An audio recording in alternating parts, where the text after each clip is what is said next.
Hi guys, it's Magaz here and welcome to CBNPC TV. Today I'm bringing you another top 5 list. This time we will be taking a look at my top 5 British urban or CQB sites. For a site to qualify for the list, it has to be a site that I have personally attended and played at least once. If your favourite site isn't on the list, chances are I haven't made it there yet. As not to drag things on, let's get straight onto the countdown. In 5th place, the Labyrinth.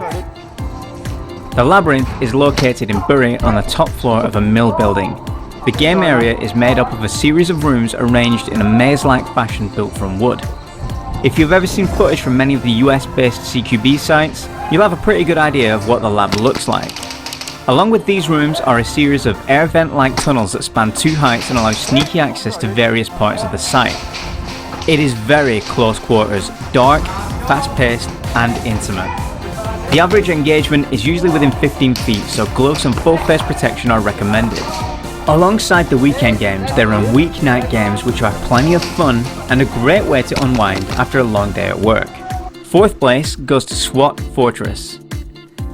SWAT Fortress was the 3rd and most recent of SWAT's airsoft urban sites.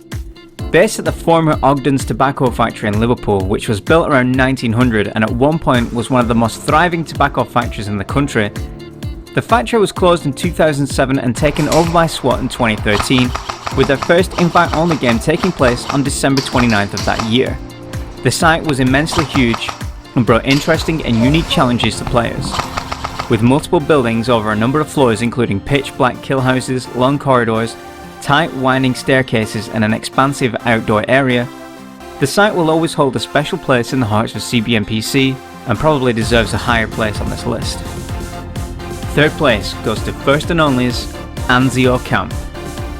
Anzio Camp is without a doubt one of the North's most amazing sites. Anzio is based at a former MOD base near Leek in Staffordshire, which was used for training purposes up until around 2004. First and Only gained access to the site in 2010 and ran their first game on April 17. It is one of the most popular sites in the UK, drawing players from all over the country. It consists of a number of single and multi-storey buildings and wooded areas. The site also uses 4x4s and other vehicles to add to the immersion. A great site that every British airsofter should visit at least once. 2nd place goes to Dragon Valley. Now, before you all get super excited and think of the current Dragon Valley site at RAF Caerwent, hold your horses. While that site is fantastic, in my opinion it doesn't live up to the original health and safety nightmare that was Boys Village. The site was located at the old Boys Village Miners Camp in West Aberthaw, a holiday camp for the children of the local miners, which opened in 1925 and was eventually requisitioned in 1940 through until 1946 for military use. The site featured a number of buildings including a church, covered swimming pool, dorms and a basketball court surrounding a large central square. I visited the site twice before its closure in 2003. The pre-YouTube and Facebook days meant heading down to one of the most talked about sites for a weekend game with many of the old airsoft legends was a very exciting adventure. I don't know if it's mostly nostalgia or the fact that this site literally took its toll on my body with broken bones and concussions, but the site still stands out at almost the top of my list as being what all urban sites since have been judged against. Before I unveil the top spot, I'd like to throw in a few honourable mentions. SWAT Area 51, which should have taken the 5th place, but I felt it a bit too biased having so many SWAT sites in the list. SWAT The Manor, another great little CQB site with a very similar feel to the original Dragon Valley site.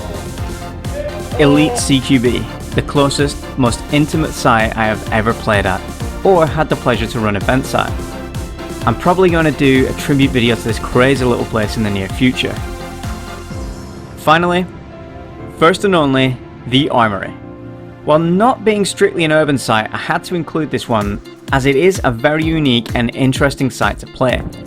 Located just outside Wrexham at a former Royal Ordnance factory known as ROF 35, which was used throughout the Second World War as a munitions factory specialising in the production of cordite and explosive propellant for artillery shells, the buildings on the site are spread out far from each other to minimise damage in the event of a bombing. A large section of the site is now an industrial estate, but what remains is a large open area of mixed scrubland, wooded areas and military buildings. It offers a varied playing experience that lovers of both woodland and urban will enjoy. First place goes to SWAT Sian Camp. The legendary Sian Camp, or Old Satan as it is affectionately known. Anyone who knows me will probably have seen this coming from the title of the video alone. I have very fond memories of this site. Located in between Sian Village and Huntington near Chester, Sian Camp was a former military training base built around 1938 and was occupied by a number of regiments until the early 80s, when it was turned into a training facility for the Royal Medical Corps. SWAT had use of the site from around 2008 to 2010, when they had to leave because of a redevelopment plan. It took a lot to knock Dragon Valley from the top spot, but Old Satan had all the right things in all the right places and took first position without question. Sighton was a large open site with several buildings that could be played in and around, including the officers' mess, which was a dark, close-quarter building with several ingress points. The CQB block, which I believe was formerly a barracks building, a symmetrical building with several points for attack and made for some fantastic attack and defend games.